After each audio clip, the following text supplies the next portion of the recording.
8 people were killed after Russian missile struck a restaurant in the eastern Ukrainian city of Kramatorsk. Authorities said that 42 people were injured due to the attack. Emergency workers were seen looking for survivors as residents stood outside embracing and surveying the damage from the missile. The building was reduced to a twisted web of metal beams due to the strike. Another missile hit a village on the fringes of the city, injuring 5.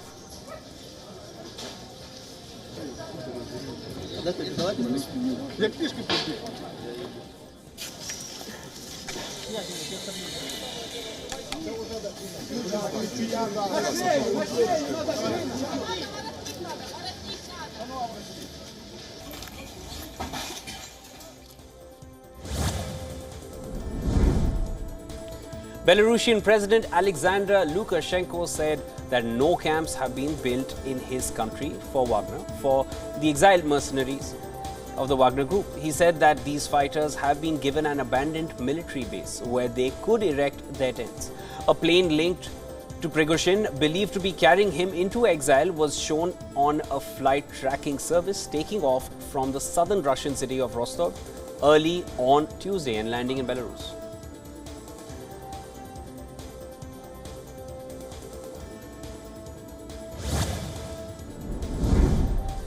The United Nations presented its latest report on killing of children on Tuesday. The report has found that Russia killed 136 children in Ukraine in 2022.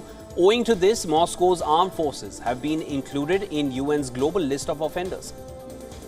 The international body also verified that Russian armed forces and affiliated groups maimed 518 children and carried out 480 attacks on schools and hospitals. The report also mentions that Russian armed forces used 91 children as human shields.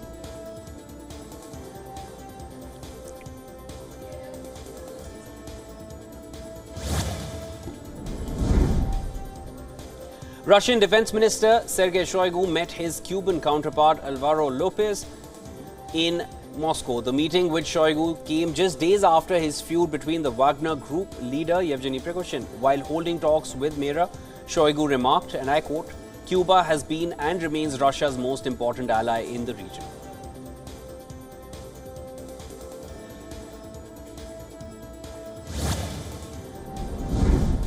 Pentagon announced a new military package worth up to $500 million for Ukraine on Tuesday. The package will include ground vehicles, including Bradley fighting vehicles, Stryker armored personnel carriers, and munitions for high-mobility artillery rocket systems. Meanwhile, the US also said that it will soon announce actions to hold the Wagner Group accountable. However, it clarified that this will be done over the mercenary group's prior activities in Africa.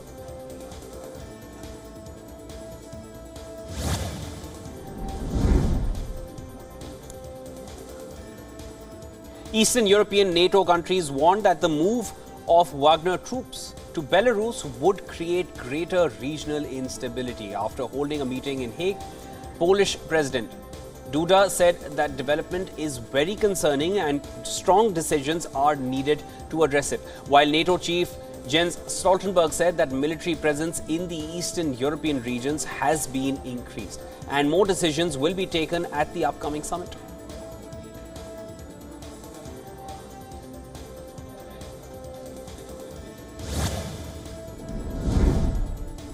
NATO chief Jens Stoltenberg has said that events in Russia show that divisions in the country have grown following the invasion of Ukraine. Stoltenberg made the remarks on Tuesday and said that Ukraine's allies should still not underestimate Moscow. The comments came after a working dinner with the leaders of few NATO member states in The Hague. The NATO chief also said that it is too early to speculate on the effects of the move of Wagner troops to Belarus. He stressed that the alliance is ready to defend itself against any threat.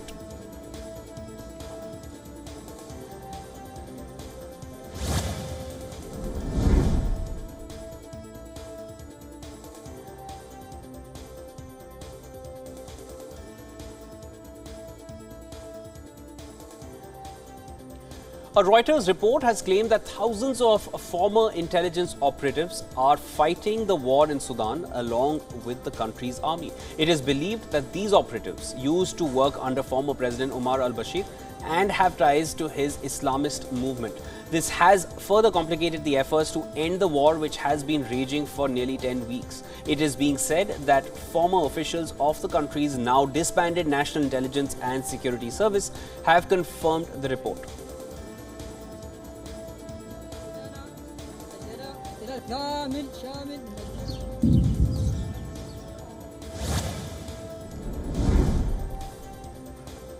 The head of Sudan's army, Abdel Fattah al-Burhan, called on young men to join the army. He also declared a ceasefire on the occasion of Eid al-Adha.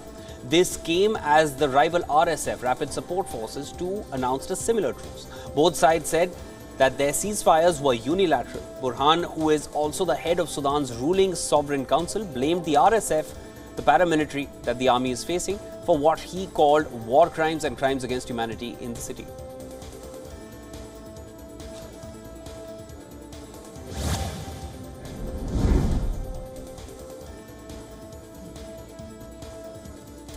South Korea has announced sanctions on 2 individuals and 2 entities over their alleged involvement in North Korea's weapons programs. The sanctions also target a South Korean national who acquired Russian citizenship. 2 companies which have been sanctioned are also owned by him. The individual, Choi Chon-gon, is accused of helping North Korea's illegal financial activities in violation of United Nations Security Council sanctions.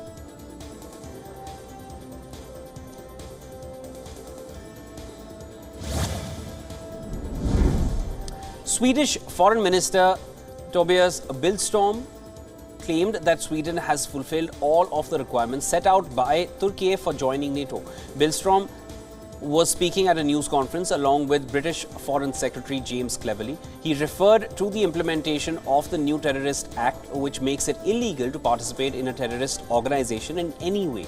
Meanwhile, Cleverly assured him of UK support and said it would keep on pushing for Stockholm's membership in the 31-member alliance.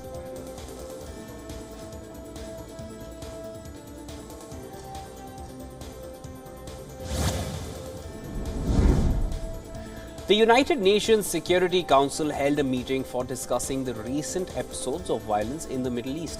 This in particular pertained to settlement activity and the outbreak of violence in the West Bank. During the meeting, Deputy US Ambassador said Washington would work with Israel and the Palestinian Authority to lower tensions and restore trust.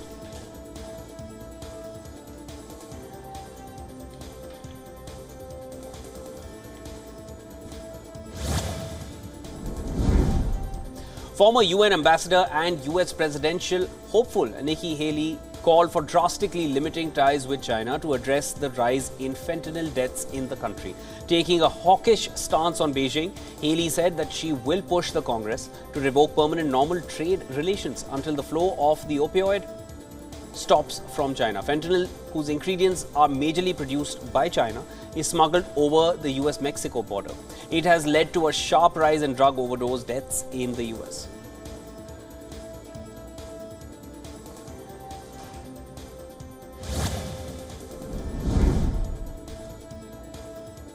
Former President Donald Trump campaigned for the next year's presidential elections in New Hampshire on Tuesday. While speaking to his supporters, he vowed that if he comes to power, then he will end, and I quote, the weaponization of the Justice Department and the abuse of law enforcement to stop political dissent. He was referring to the federal indictments which accused him of mishandling the classified documents which he took from the White House. Trump has repeatedly claimed that these charges are politically motivated.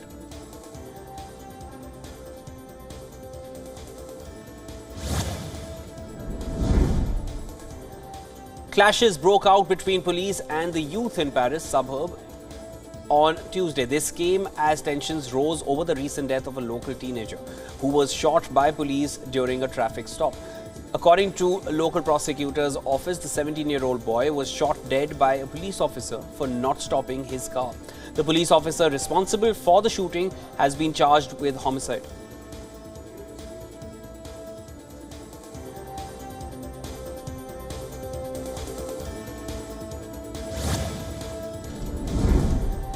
A parliamentary inquiry in Australia recommended that advertising for online gambling should be banned within 3 years. It said that such advertisements are grooming children and young people to gamble. The inquiry also found that partial bans do not work and called for a phased, comprehensive ban that leaves no room for circumvention. Meanwhile, Prime Minister aid tackling online betting alone would not be enough. Gambling is a huge business in Australia, providing revenue for media organizations, bars and sports clubs alike.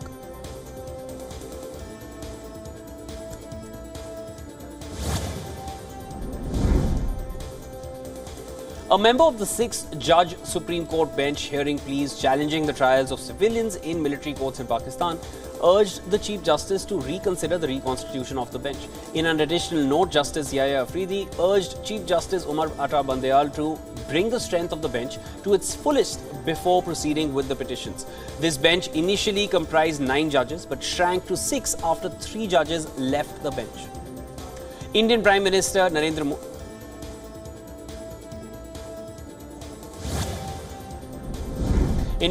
Narendra Modi made a strong pitch for the enactment of Uniform Civil Code. He was speaking in the central Indian state of Madhya Pradesh, where elections are due in November this year. The Indian Prime Minister said that the country could not have different laws for different categories of citizens, indicating that the government may be considering bringing a bill in Parliament that deals with the issues of marriage, divorce, adoption and inheritance.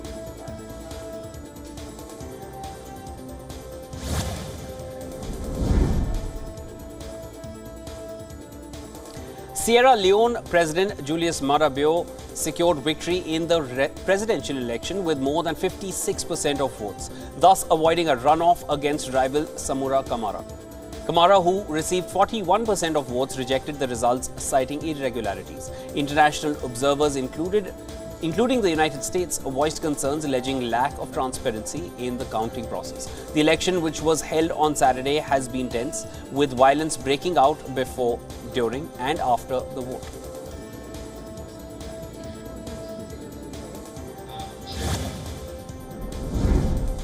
South Koreans will now become younger by a year as the country dropped the traditional method of calculating age.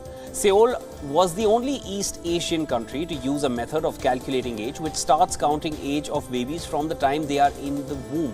But now it will use the international system that calculates age according to a person's actual date of birth.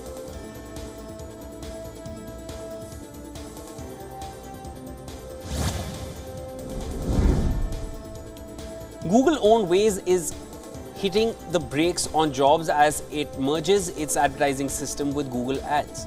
The exact number of layoffs remains under wraps. With this move, the company aims to enhance the long-term experience of WAZE advertisers by seamlessly integrating with Google Ads technology.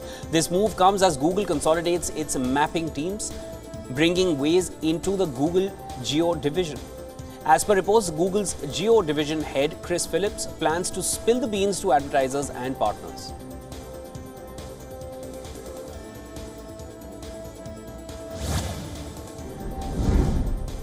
The Indian government is reportedly charging ahead with a new plan to spark clean energy innovation. According to the Financial Times, they're preparing a multi-billion-dollar subsidy scheme for companies involved in making electricity grid batteries. This jolt of financial support, totaling a whopping $2.63 billion, aims to encourage the establishment of battery cell manufacturing capacity within the country. The draft plan acknowledges that India can't just keep piling up coal-powered plants. International opinion and environmental concerns are giving coal the cold shoulder. So, by zapping up their battery game, India hopes to reduce their dependence on China for battery imports. It's a power move that combines energy transition with a charge towards self-reliance.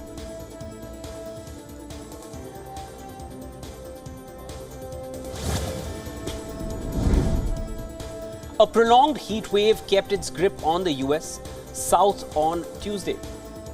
This came as dangerously high temperatures rising above 100 degrees Fahrenheit combined with oppressive humidity swept across wide swathes of the region. Some 62 million Americans in central Arizona, across Texas and the deep south and into Florida's panhandle are under excessive heat watches, warnings and advisories. The National Weather Service says that these warnings are expected to last until the 4th of July.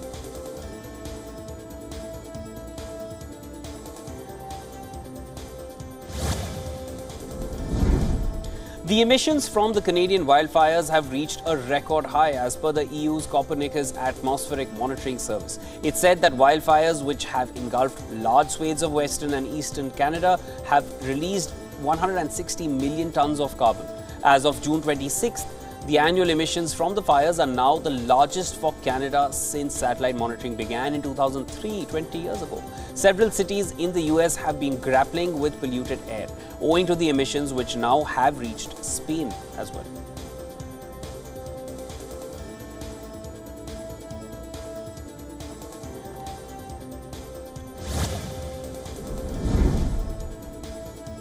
Muslim pilgrims marked the end of Arafah Day by climbing the rocky mountain of Mercy during sunset on Tuesday.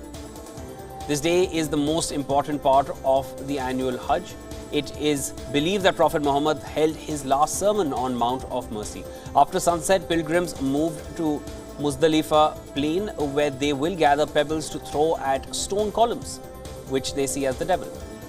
The ritual stoning marks the first day of Eid al-Adha, or the Feast of Sacrifice.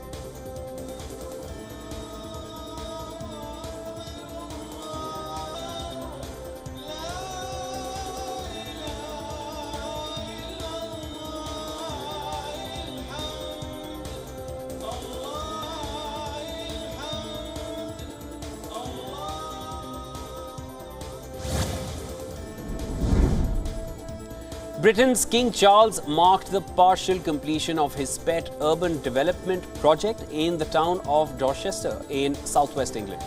This was his first visit to the community since his coronation, and he was accompanied by his wife Queen Camilla.